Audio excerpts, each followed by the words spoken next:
My name is Laurence Murphy. I'm a Jesuit priest on the staff here in Manresa, and I want to talk today about something you're all aware of, namely it's a prayer form. It goes by different names. Sometimes it's called examination of conscience, then it's sometimes called consciousness examine. My favourite title for it is the awareness prayer. And it's my favourite way because it is prayer, and because the matter of the prayer is my awareness of the world we live in today. So it's the world of coronavirus, it's the world of political shenanigans in Ireland, trying to form a government, Britain and America. And it's the world each one of you lives in. It's a very personal form of prayer. And if it's not personal, we'll give it up very quickly. And even though there's a lot written about it and talked about, I think it's one of the first forms of prayer that people drop. And there are reasons why they drop it. There's a risk that it becomes focused on myself. And there's a risk that it's scratching away trying to find out what sins have I committed.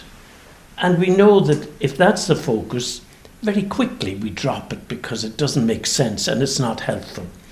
Whereas I believe it is a helpful form of prayer if it's done in the way that is appropriate. Namely, I'm reflecting on my experience in order to find God. So we come to it as believers in God, believers in Jesus Christ, but it doesn't exclude other people. And maybe we have a chance to talk about that aspect. But so I want to talk about it as a Christian, as a disciple of Jesus Christ, as a prayer that I do certainly once a day, if not twice a day, that enables me to follow step by step and to become more aware of the real world and more aware of the spirits that are active and alive in the world we live in.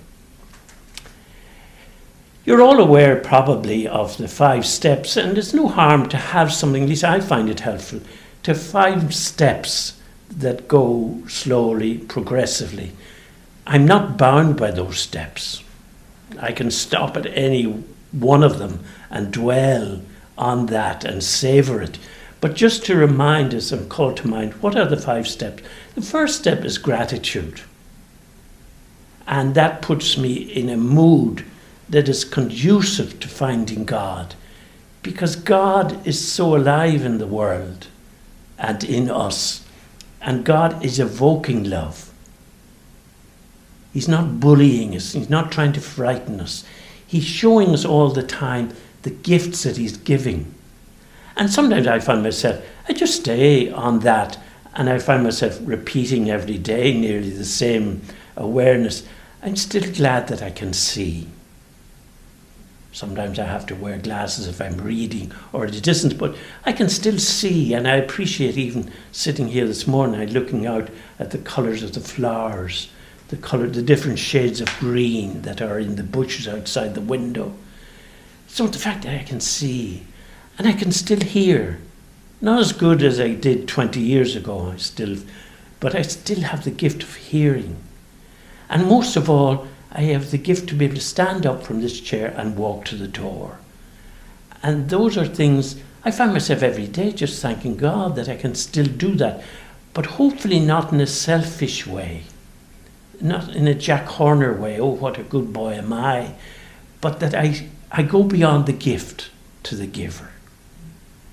And I'm aware that not everybody has those gifts. Some people never had them. Some people were never able to see. So I see it as a gift of God to be able to see. And that draws me then into the life of God himself, of the Trinity, if you like. So the basis of this format of prayer is the Christian belief that the Spirit of God lives in me, lives in each one. On the day of our baptism, we were made adopted children of God. And at that time, the Spirit of God came and comes and dwells in us. as St. John says in the chapters 14, 15, 16 of John's Gospel, the Holy Spirit makes his dwelling in us. And I find that a thought that you can never exhaust, that the third person of the Trinity lives in each one and seeks to be our guide, our mentor, our spiritual director. And when we feel lonely or lost or bewildered, then we draw on that belief. I have to remind myself because I forget it. And that's why this is a prayer you do daily as a believer. You remind yourself that the Spirit of God, the third person, dwells in us. So the first point is gratitude. Very simple but very profound when you begin to grasp what it entails and the gifts that God has given, evoking love from us. Second point then is prayer for light. I want to see the world today the way God sees it. You know the way Ignatius talks in the contemplation of the Incarnation, when God became human, the Trinity were looking down and seeing what was happening. Well, God is still looking down on this world today of 2020 with all that's going on. So I pray in this examen prayer, this awareness prayer, to see reality the way God sees it. And God sees all the good that's going on, as well as the sad things that are happening. So the prayer for light is very important. Otherwise, I'll see it the way the media present it to me, or according to my temperament, or according to my mood. If I'm sad, I'll see all the sad things and not the good things. So I pray, and it's a grace, and all I can do, when it comes to grace, all I can do is ask for it.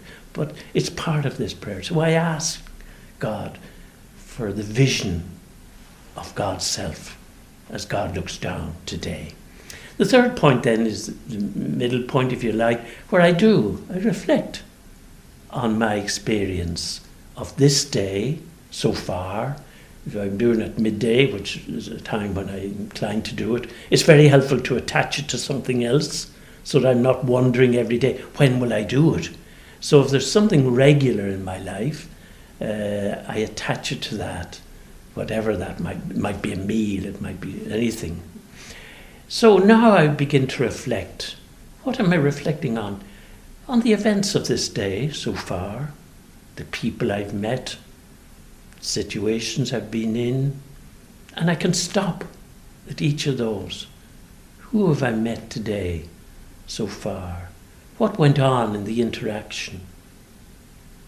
The events, we're very aware of the events these days, but we're all sort of either locked in or cocooned, and so we're very aware, and so that's something that I dwell on, the events and the situations, the fact that I can't get outside, can't go and visit people and meet people. That is, we have to learn to deal with that reality. But gradually, it all leads to me becoming aware of the Spirit of God active in my life today. And I keep an eye out for the other spirit, because that's part of reality. As well as the Holy Spirit being actively involved in our lives by dwelling in us, there is another spirit that is quite operative. They call it the enemy of human nature, that seeks to undo the work of the Holy Spirit, seeks to distract us, seeks to keep us over busy. We had a letter the other day from the European provincials, and part of their advice, slow down, renew the sense of Ignatian spirituality that highlights both spirits. The Spirit of God is predominant, obviously, but there is that other spirit alive and well. And at times I notice that. And I'll pause then. And if I do notice that evil spirit, then I ask the Lord, pull me out of it. Don't leave me there. Because I could get sucked into it and become distrustful and lack of faith, lack of hope. So that's the middle point of this prayer. And then the fourth point is where I find myself in conversation with God, whether it's Jesus Christ, often it is, Jesus Christ that we know from our relationship with him. And I enter into some kind of dialogue. Oftentimes it's thanking God and thanking Jesus for his presence in my life and in the people I live with. And then sometimes it's an awareness of I'm being sucked in, I'm being pulled apart from the Lord. And I attribute that. In the Gospel, Jesus calls it Satan, the enemy, whatever. Ignatius often just called it the enemy of human nature, which I like, because that enemy of human nature comes in a variety of formats, often disguised, and we need to learn. The great thing about this prayer is I'm taught to do it by the Holy Spirit. It's not a book I read, it's not a lecture I heard somebody talking about it, but the Holy Spirit, if I do it daily, and my suggestion is you try it.